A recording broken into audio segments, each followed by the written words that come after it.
Destroying a witness's credibility is a core litigation skill. Impeachment challenges credibility, not the admissibility of the testimony itself. Federal Rule of Evidence 607 allows any party to impeach any witness, including the party who called them. Bias, interest, or motive to lie is always relevant for impeachment. Extrinsic evidence of bias is generally admissible. A proper foundation must be laid before introducing this evidence. Typically, the witness must be confronted with the facts showing bias during cross-examination.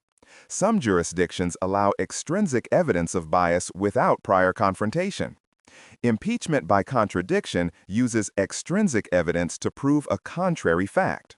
Contradiction is prohibited if the matter is collateral. A collateral matter is relevant only to credibility. It is not relevant to a substantive issue in the case.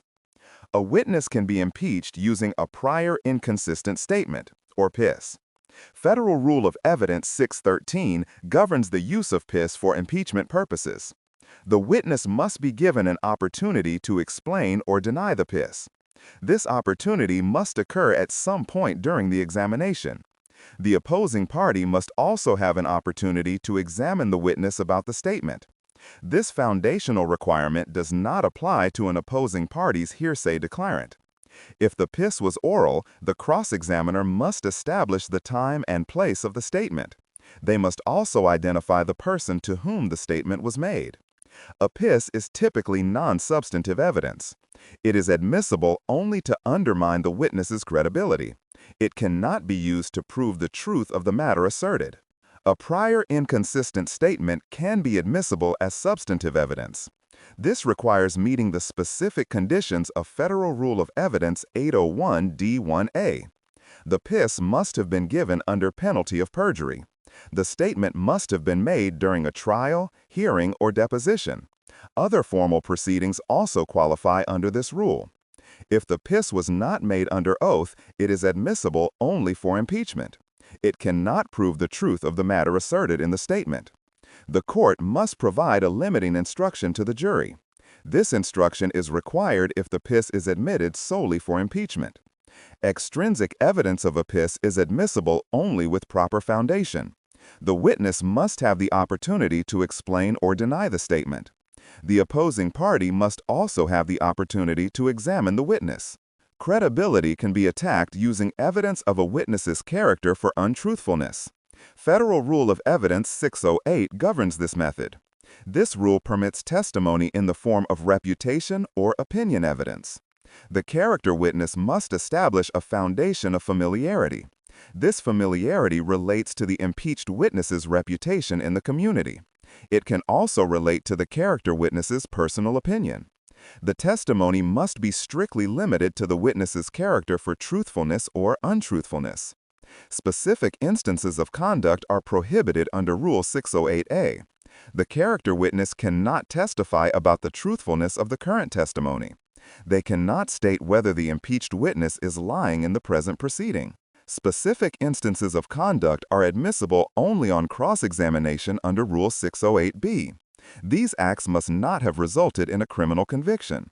The conduct must be probative of the witness's character for truthfulness or untruthfulness. The cross-examiner must possess a good faith basis for the inquiry. Extrinsic evidence is strictly prohibited to prove these specific instances of conduct. If the witness denies the specific bad act, the cross-examiner must accept the denial. The cross-examiner cannot introduce documents to prove the act. They also cannot call other witnesses to establish the act occurred. The court retains discretion under Rule 403. It may exclude inquiries if probative value is substantially outweighed. This includes substantial outweighing by prejudice or confusion.